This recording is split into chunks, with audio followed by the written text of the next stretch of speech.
Shalom and welcome to Temple Talk. This is Yitzchak Reuven, all alone and by myself today. Rabbi Chaim Richman is in the United States, where next week he will be delivering a series of talks, as will Rabbanit Richman, Rena Richman, his wife. She'll be giving a number of teachings, all in Texas. I'll get back to that in a minute with details. Today, the 21st day of the month of Shvat, 5775, 10th of February, 2015. This week is Parashat Mishpatim. These are the judgments. That's what this week's temple reading, Torah reading deals with. Not exclusively, but at great length. All sorts of legal things between man and man. A very important issue and very important timing that it's placed right here in Torah. We'll get to that in a minute. However, it's not simply about the laws governing relationships between man and man. It is also about our relationship with God and our relationship with the land of Israel, and we'll be getting to that as well. It's all here in this week's Parashat Mishpatim. And this coming Shabbat is Shabbat Mevarachin. We will bless the upcoming new moon of Adar, which is Wednesday night, Thursday night, meaning Wednesday night, Thursday, Thursday night, Friday, a 2-day Rosh Chodesh.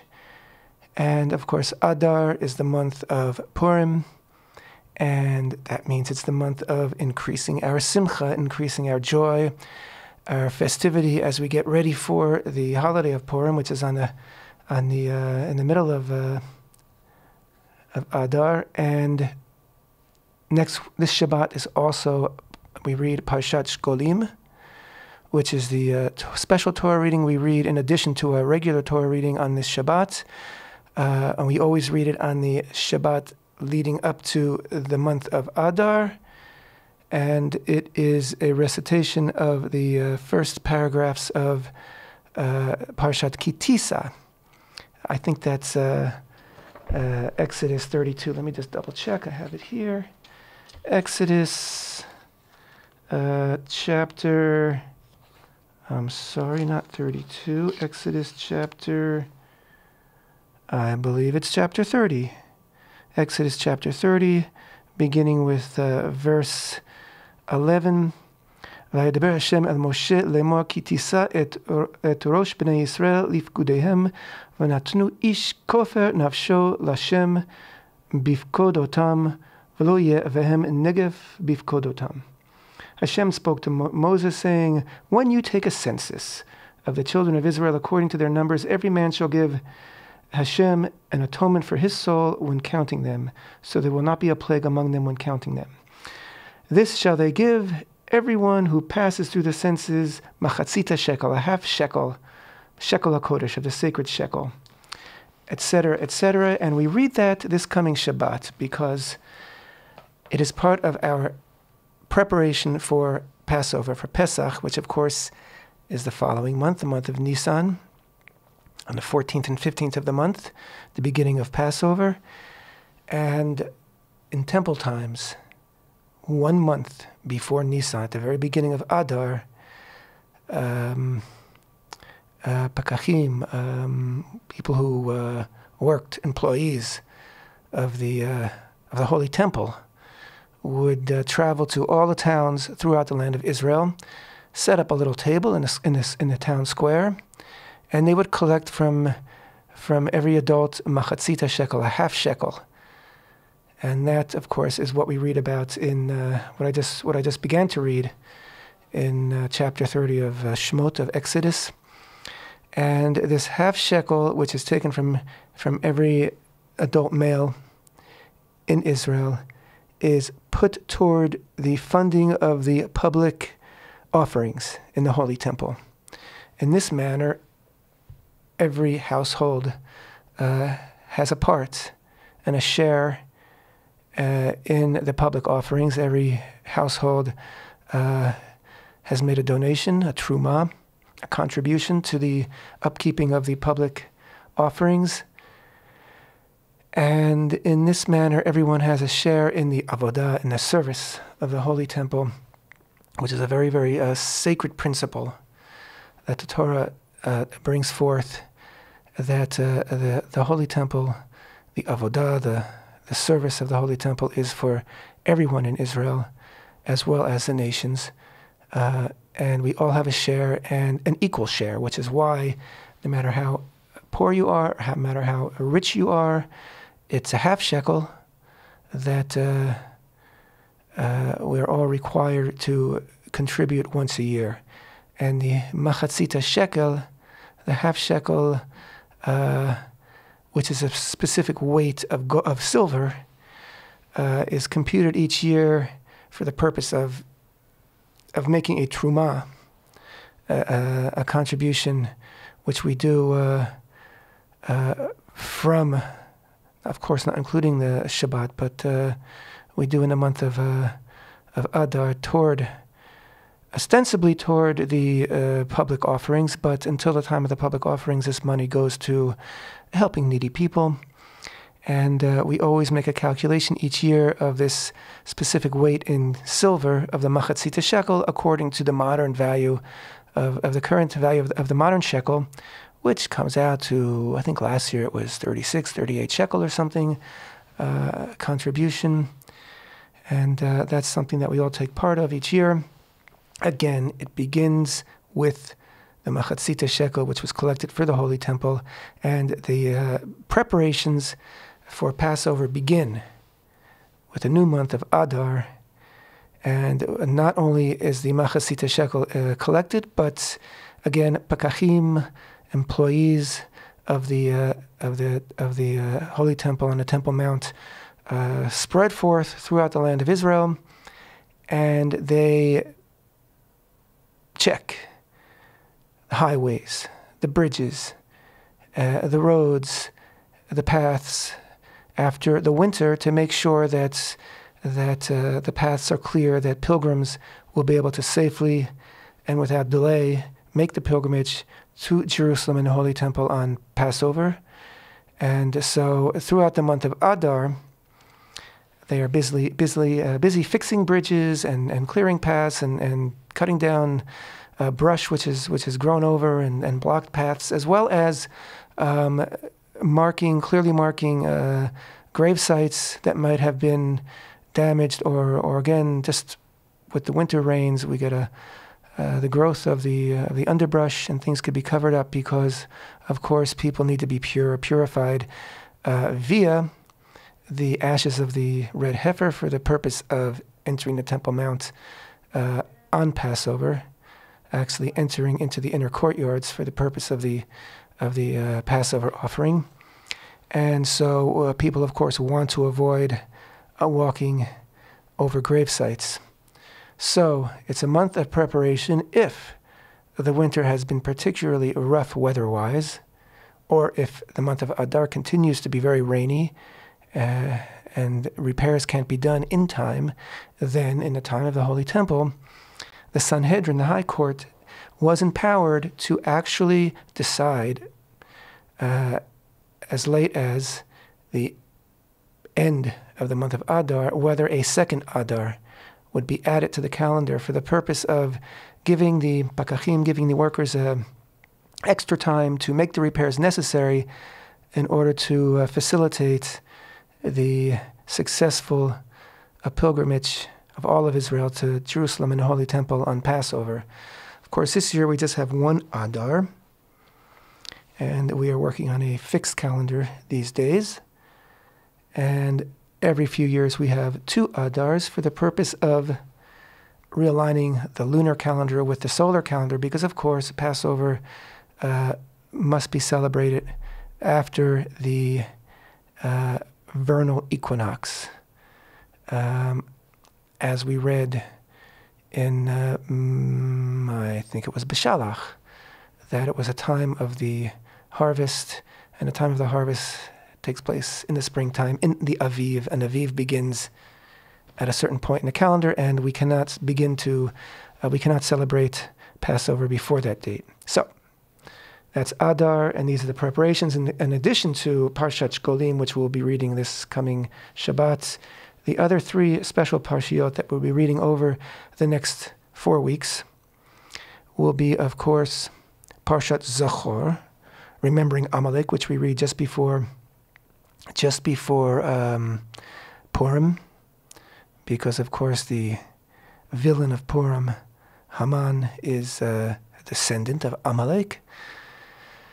And of course we also read Parashat Chukat, which deals with the chok, with the ordinance of the red heifer, because as we explained before, purification via the ashes of the red heifer is essential for the pilgrims arriving in Jerusalem and going up to the Holy Temple for Passover. And finally, there is Parashat Chodesh, which actually we read that. It was included in our earlier reading, and that is the commandment. Actually, the first commandment Israel receives in Egypt, before leaving Egypt, of designating the new moon, the first of our new moons, that being the new moon of Nisan. And of course, that designation of the new moon is what sets our calendar and what fixes our particular holidays, where they fall, when they fall. So it is essential. And of course, it is a great gesture on God's part of sharing responsibility for the world that He created, because we are given the power, really, and the responsibility mainly to chart time in our journey through God's world and our journey to the redemption, hopefully in the near future. I mentioned before that Rabbi Richman and Rena Richman are both in the United States now, and they both will be speaking next week at various locations, at various days, and I'm going to read right now those days and locations. I'm reading it from the templeinstitute.org website. It is on our events page. It also appears and will appear again on our Facebook page. And they will both be speaking in Abilene, Texas, on the evening of February 17th. And they will be speaking again. These next locations are all in Lubbock, Texas. They'll be speaking on Thursday evening, the 19th of February. There will be a Shabbat event on the 20th, 21st of February, which is by a reservation only. If someone is interested, or pre-registration, I should say, if someone is interested, they need to call ahead of time. All that information is on the templeinstitute.org events page. And again, they'll be speaking on Sunday, the 22nd of February at 2 p.m., and again on Monday and Tuesday evenings, the 23rd and 24th of February at 7 p.m. All the information and contact information is included in our events page on templeinstitute.org and our Facebook page. So, if you have the opportunity, of course, you won't want to miss it. I know the rabbi has some fascinating new teachings that he's been preparing, and I know that he is going to be connecting a lot of the dots between what's going on today in the world and the Holy Temple. And of course, Rena Richman always prepares very, very special, unique, fascinating teachings. So if you have the opportunity, I highly recommend that you try to get there.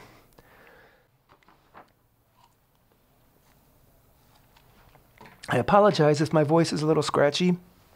I'm just getting over a nasty cold that I picked up Sunday morning, and I'm just getting over it. So I'll try my best to talk without interruption, if you know what I'm saying, and without losing my voice either. So, Parashat Mishpatim. After the 10 plagues, after the Exodus from Egypt, after the splitting of the sea, the crossing of the Sea of Reeds, after the revelation at Mount Sinai and receiving of the Torah, after all this, we get to Parashat Mishpatim, and guess what? It's a long list of all different laws, all different legal things. If one person's ox gores another person's ox, or one person's ox gores another person, or if they've been warned, or if one person sets a fire in their field in order to get rid of the kotsim, the thistles and thorns, and it spreads into another man's field, what are the obligations? What are the responsibilities from one individual to another? As well as other issues such as even Shemitah, even the sabbatical year is mentioned. And even the idea that, more than an idea, the commandment that we shouldn't make deals or sign treaties with the inhabitants of the land, because they will be snares for us and we'll be entrapped in them. And once we make a treaty with them, we'll start worshiping their gods, or even in modern terms, we might even say, learning their ways and rounding the corners the way other people might round the corners, and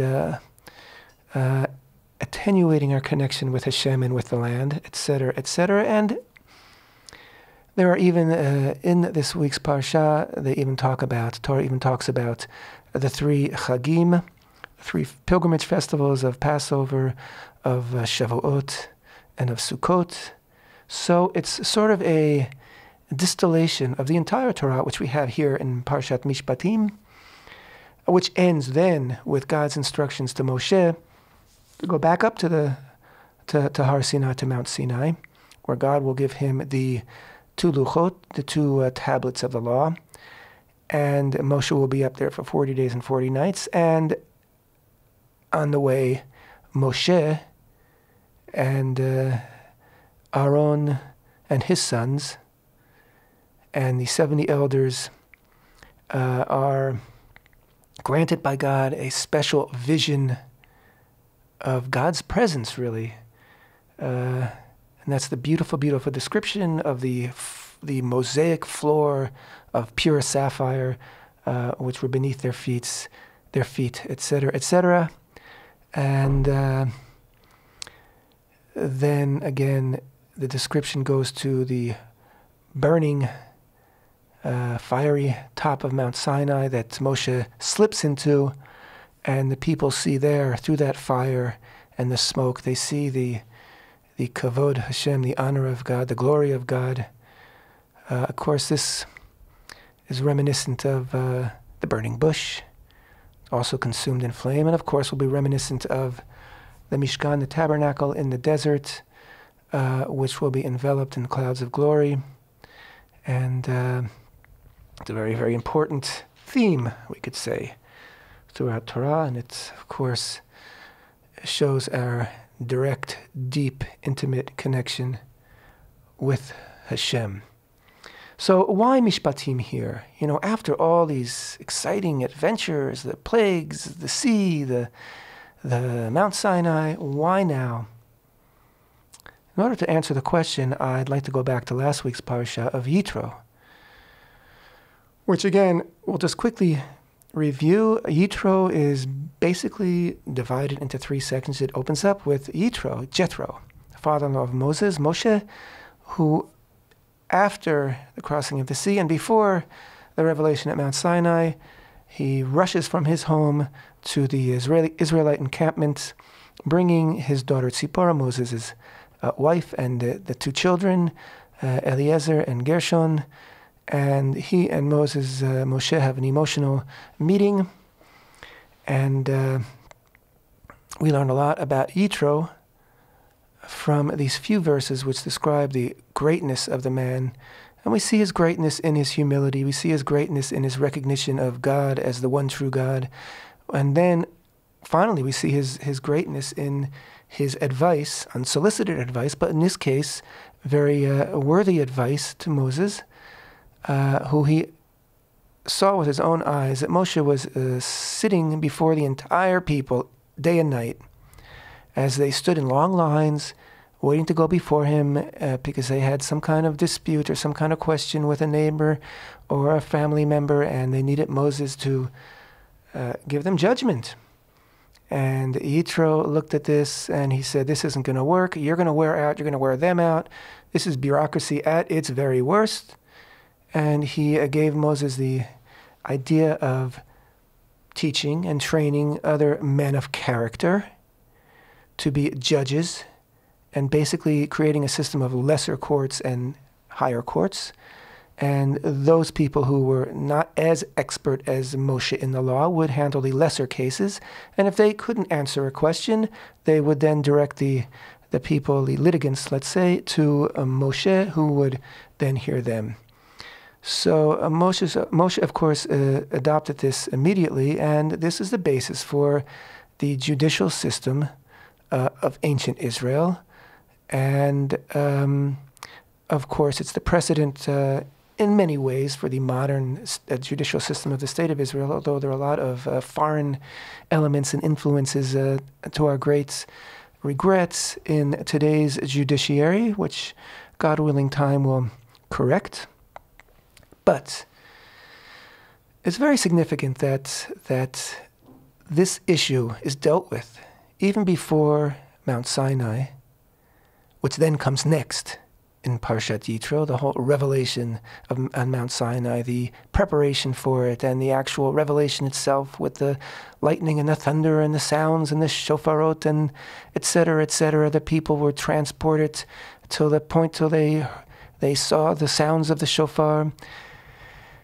And then finally, and of course the revelation, the Ten Commandments themselves, and then finally the closing verses of Yitro, which is God's commandment to build for him an altar of earth, a mizbeach of Adamah. And then we hop over to Parashat Mishpatim. I'm hearing the music now, so we'll continue with this part 2. Let me get back. The second half of Temple Talk. Please stay with me. You're listening to Temple Talk, and I'll be right back.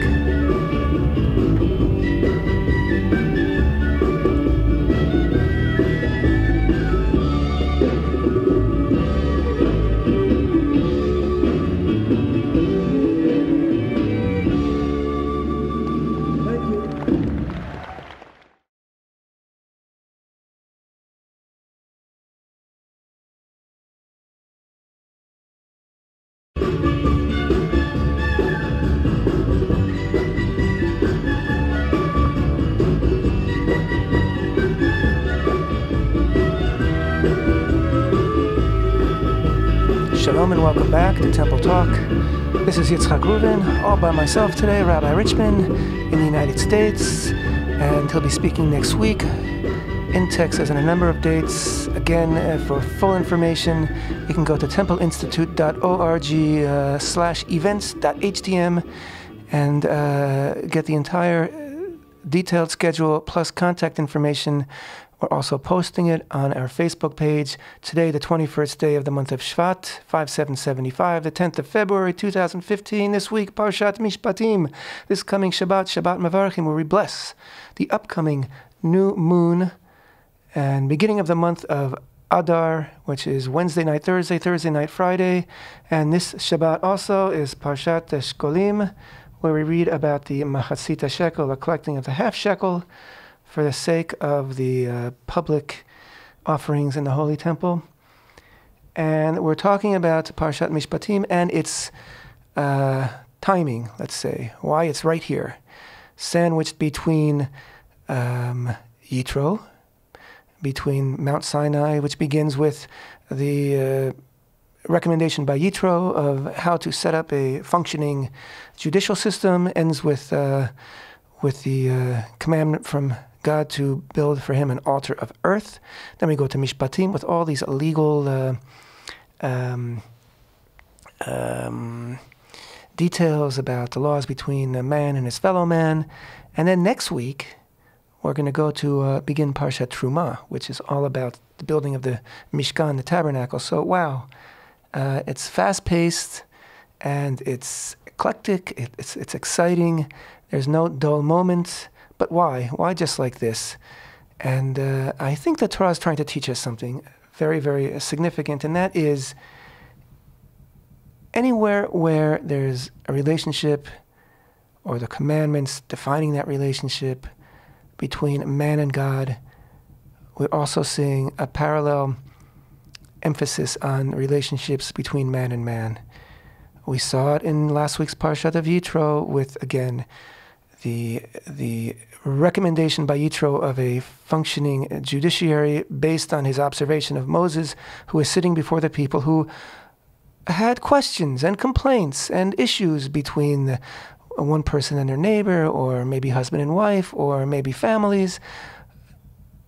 Issues between man and his fellow man, which need to be solved by man, according to the rules, the laws of Torah.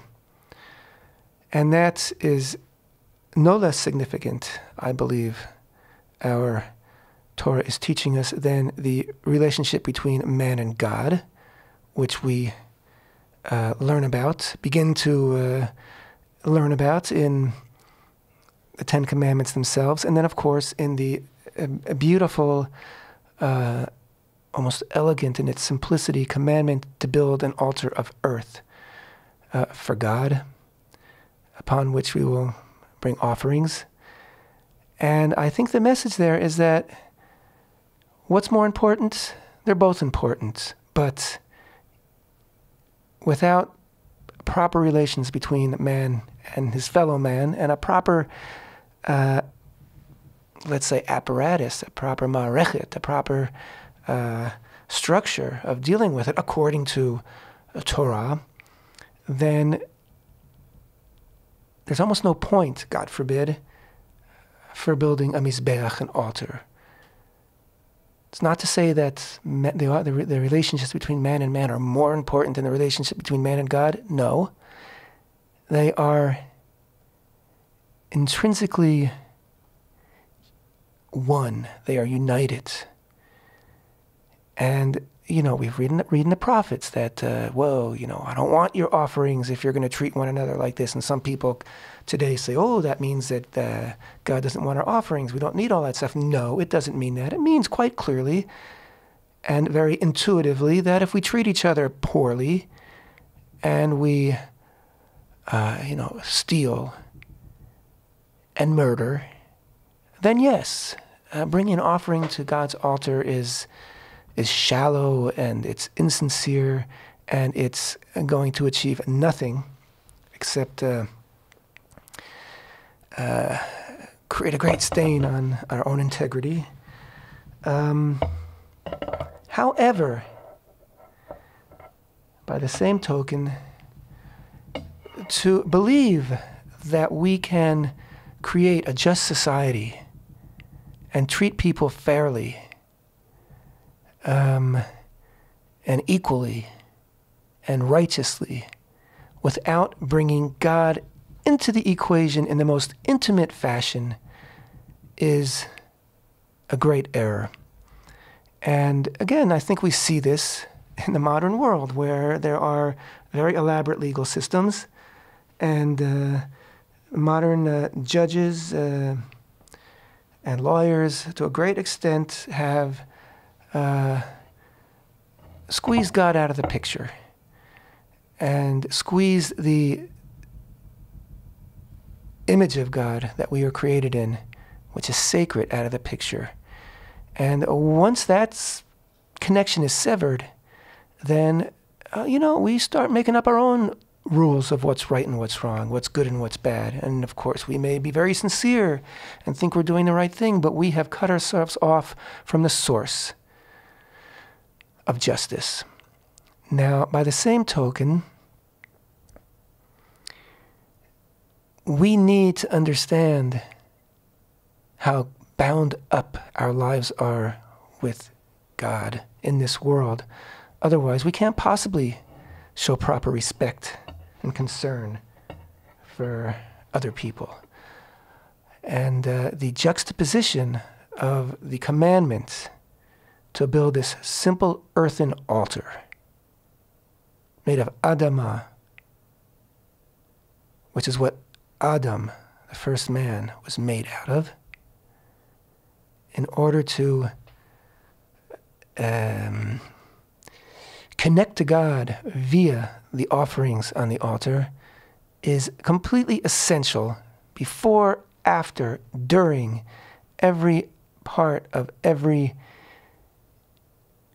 judicial decision, which is why it appears where it appears between the Parashat about Yitro and the judgments, and the Parashat of Mishpatim, this week's Parashat, in which we get into all the nitty-gritty of this particular how to deal with this particular incident and how to deal with that particular incident.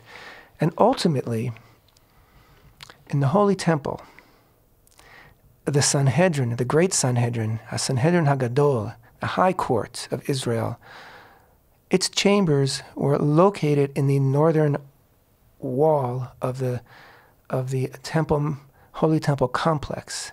That is, it was in the northern wall which enclosed the inner court of the Holy Temple.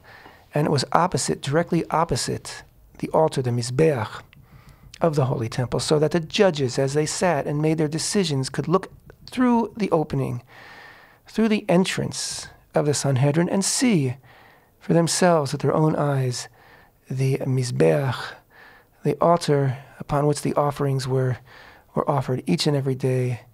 And of course, that's the immediate, the visceral, the tangible reminder of our own mortality and of our own immortality through our connection with God. And this is the significance of the offerings that we bring to the altar, these animals that we offer up. Their life, they share the same life force that we share.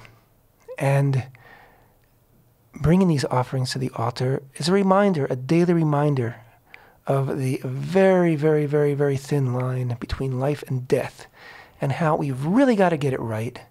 We've really got to get it right in this world. And as judges, if we're judges, we really have to be filled with the awe, with the fear, with the love of God before we make any decisions, before we hear any case. That has to be immediately before us.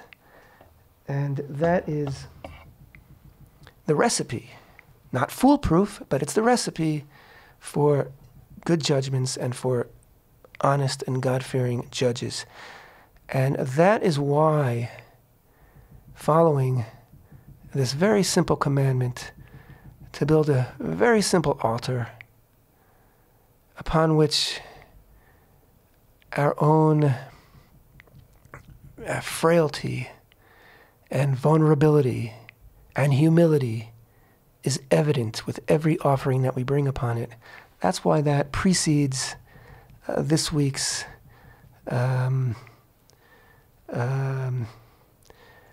discussion about all these various legal or perhaps even legalistic matters.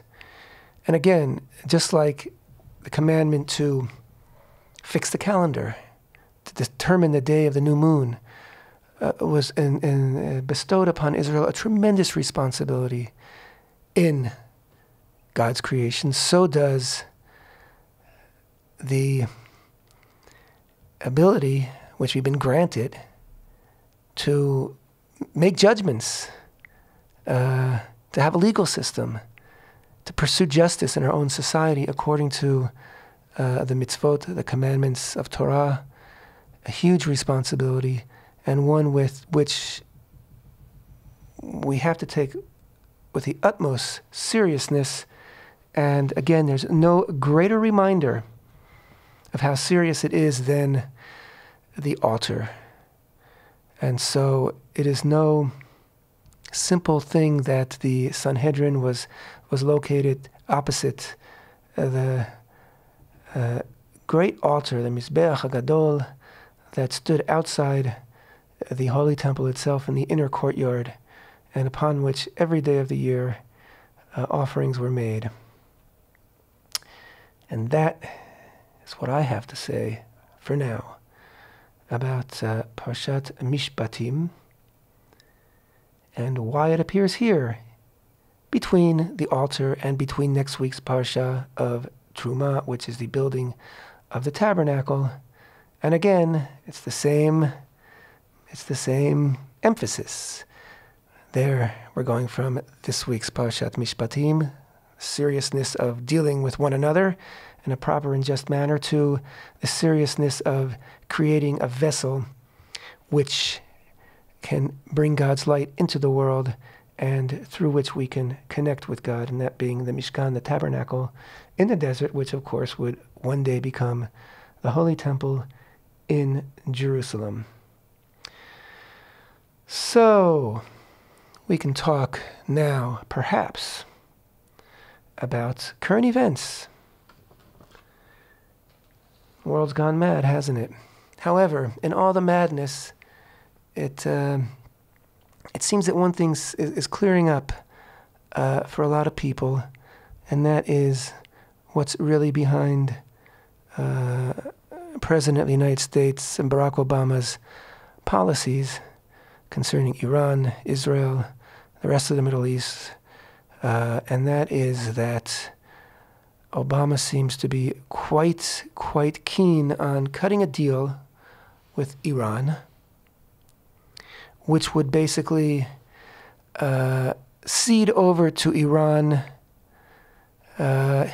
hegemony over the Middle East, meaning Barack Obama wants out. He wants the United States out of the Middle East.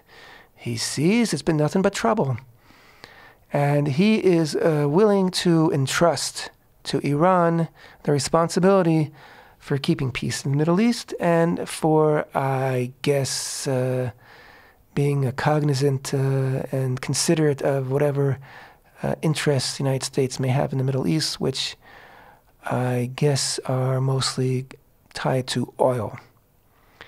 So there seems to be pretty simple now that a lot of the dust has cleared and the fog of obfuscation has cleared, that this is the plan and that Obama has complete trust in the mullahs of the Iranian theocracy, the same mullahs and leaders who deny the Holocaust and who declare repeatedly and frequently their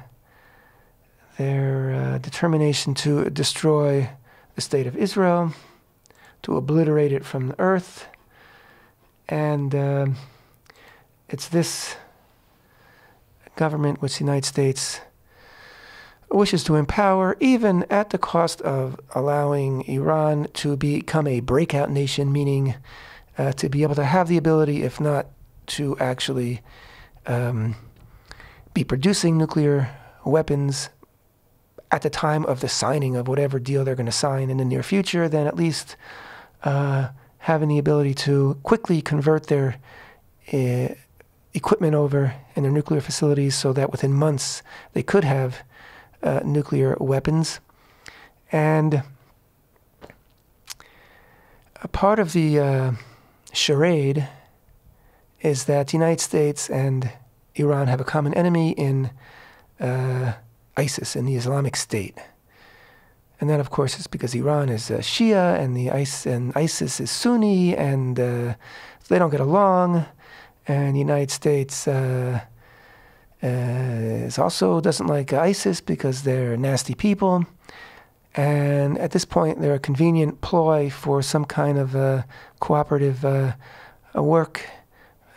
security work between the United States and Iran. So in any case, there are some winners and losers in this grand play of brinksmanship.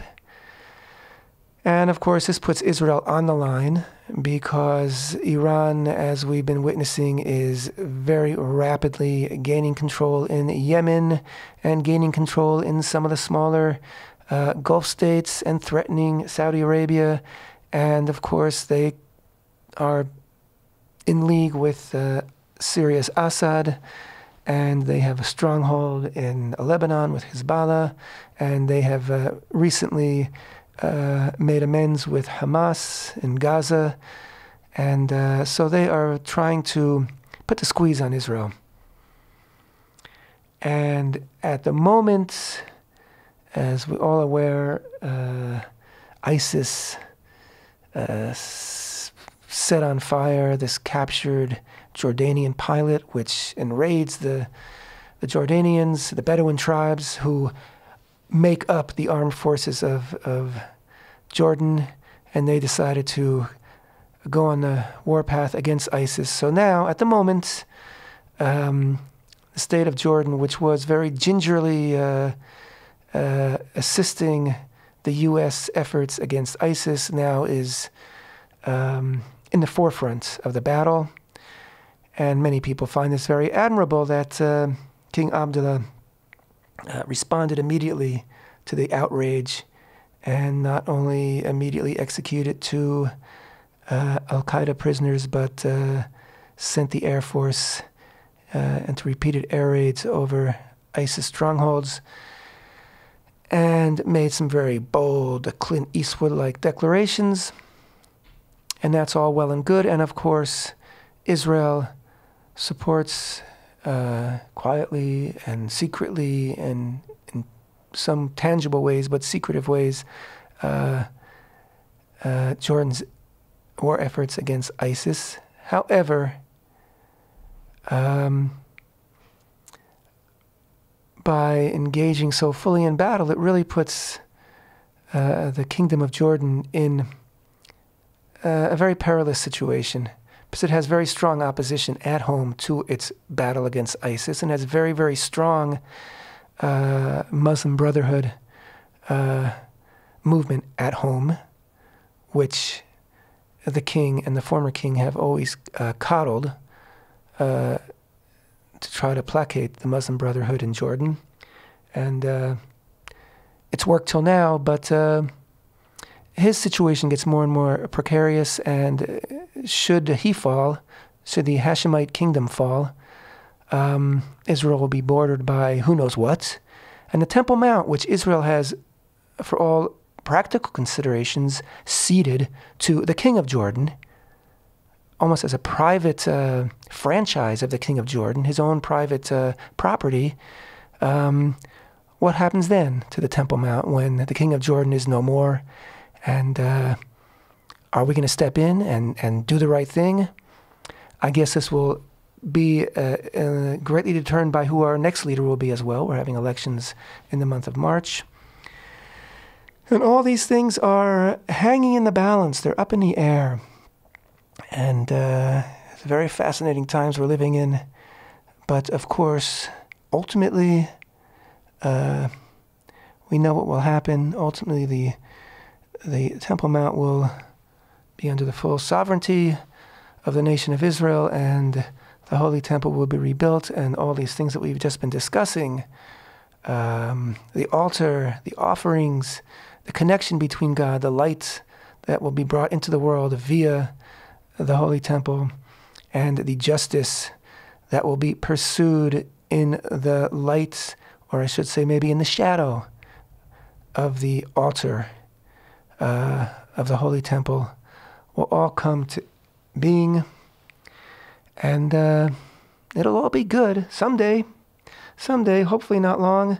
And speaking of someday very, very soon, our Facebook page will be reaching 100,000. We're just over 1,000 away, 100,000 likes, and we are going to be inaugurating today a little fun competition to try to encourage people to pass it around and share our page with others and get a lot of new likes. And so check out our Facebook page today, and you might want to join in. There's a little bit of a reward for the winner of the competition.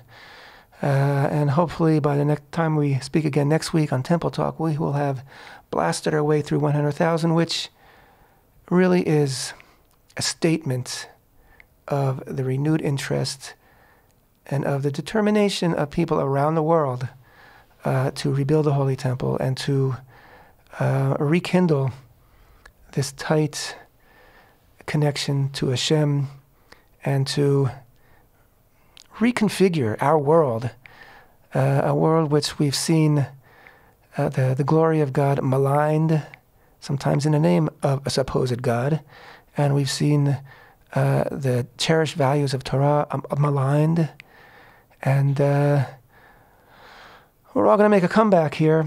It's going to happen, so stay with us and stay interested and stay involved, and I'll be back next week on Temple Talk.